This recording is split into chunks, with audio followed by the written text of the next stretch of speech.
نزلهم بقى يا عمر يلا. حبة الشمس دي حلوة، خد بالك الكبار دلوقتي هياكلوا اكلهم.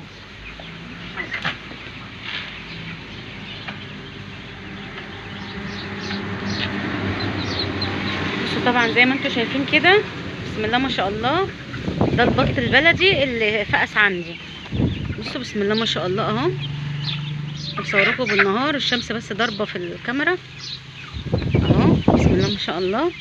طبعا الفئران ما خلتش، انا كنت منزله لكم فيديو من كام يوم ان الفئران قعدت تاكل في قعدت تصطاد البط والكتاكيت. اول ما فقست كنت محضناهم جوه في الاوضه اللي انا بنام فيها.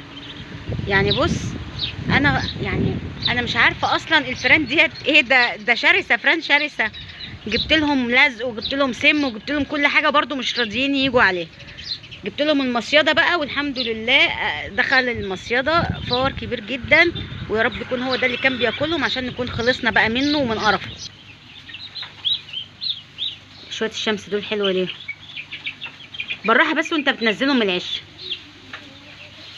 طبعا ده المجرم الحرامي قتال القتله اللي كان بيقتلهم، ما كانش مخليلي ولا بيض ولا فراخ ولا كتاكيت ولا بط صغير، ما كانش مخليلي اي حاجه، كان بياخدها ياكلها.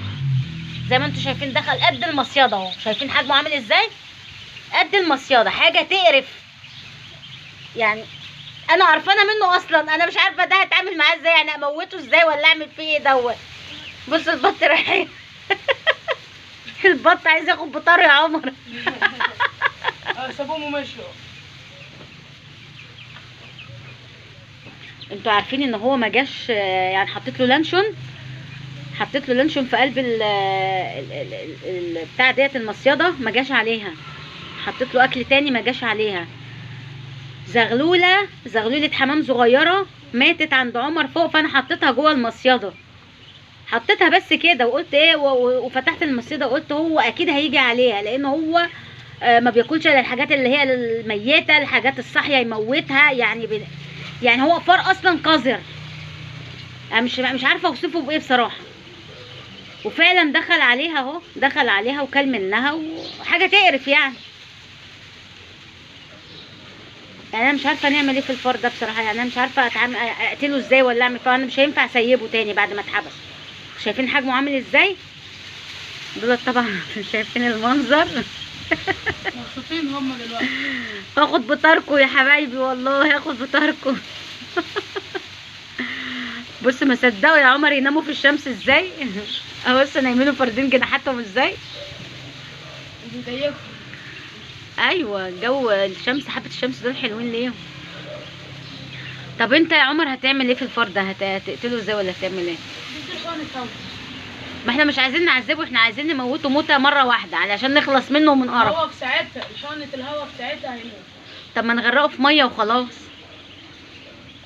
والله انا ما عارف اعمل له ايه ده دوت المفروض يتعذب عذاب اكتر من عذاب جهنم. عمر نزل الفيديو اللي هو كان موت فيه البط والفراخ الكتاكيت، كنا كل شويه نسمعهم بيصوتوا واحنا نقول يا رب بيصوتوا ليه والنور قايد. اتاريه هو من تحت الترابيزه عمال يحول فيهم واحد ورا واحد كده، يخنق فيهم كده، يقتلهم من رقبتهم ويركنهم على جنب. طب انت بتحوشهم لمين؟ لعشيرته، بيحوشهم للعشيره، للاسره الكريمه كلها. قمت جريت على اخر سويت كتكوت بقى، اتلاقيته خلاص بقى فلفص، عرفت ان هو حولهم كلهم، قلبنا الدنيا كلها، وبرده الفار رايح جاي ومش عارفين نجيبه. عايش معانا اكنه من الاسره، اكنه كده، اكنه واحد من الاسره. عمر ساعتها صور الفراخ اللي ماتت والكتاكيت والحاجات ديت، بس نزلها على القناه عنده هو، عشان عمر معاه عنده قناه تانية. فالحمد لله ربنا بقى رزقني بدول بعديها. يعني اللي هم اتاكلوا كانوا من عمر الكبار دول، الاربعه الكبار دول، الاربعه الاول، او ادي اتنين اهم، وادي البيضه ديت والاتنين الرصاصي دول، والرصاصيه دولت كانوا اربعه. هو كل منهم بقى ايه الجيل بتاعها يعني. الباقي ده بقى فقس، الصغير ده فقس بعديهم ب3 ايام كده او ب4 ايام، صح يا عمر؟ الكتاكيت بقى حول منهم يجي 5، كانوا اصغر من كده. 6. لا هو اتبقى 5 يا عمر، هما كانوا 11 اتبقى دلوقتي دول 6، يبقى هو حول 5. اه. حول 5. طبعا بقى مش على قد دول بس، لا والبيض بتاع الفراخ، ولو بطايه راقده مثلا يستناها لما تقرب تفقس مثلا ويطلع يتسلى عليهم. البيض اللي راقد، يعني لو فرخه راقده بطايه راقده بياكلوا البيض. كان بياكل البيض، ياكل فراخ، ياكل، كان بياكلنا حاجه تقرف. ده حتى شوال العلف ما رحمهوش بتاع الفراخ. نفتح شوال العلف عشان نحط للطيور، نبص نلاقيه جوه العلف بياكل من العلف وبياكل من الدشيشه وبياكل من العيش. احنا كنا مربينه يا عمر، مش واخدين بالنا ولا ايه؟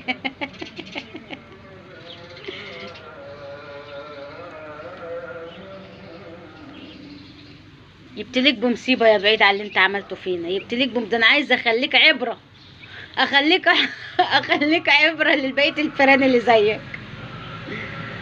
اخترع له موته يا عمر.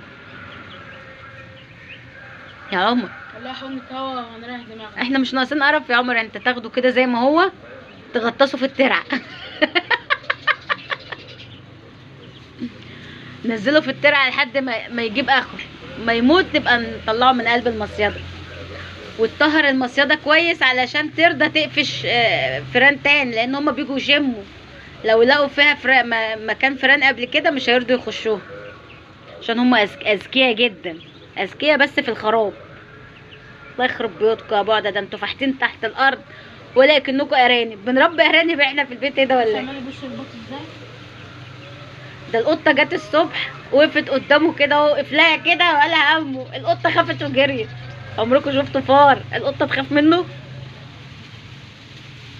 على كده بقى لو سيبناه لا ازز البط ده كله يأزأزه. لو سيبته على لو ساب ده يأذى. مش انا كنت بخاف اسيبهم علشان هو ما يجيش يجري وراهم يموتهم. الحمد لله خدوا راحتهم النهارده على الاخر اهو. على طول من الاكل هم بياكلوها. لا هات العلافه هنا كده. بالضله. والميه دي المفروض تحطها لهم على قالب طوب ولا حاجه. شويه لما يكبر شويه.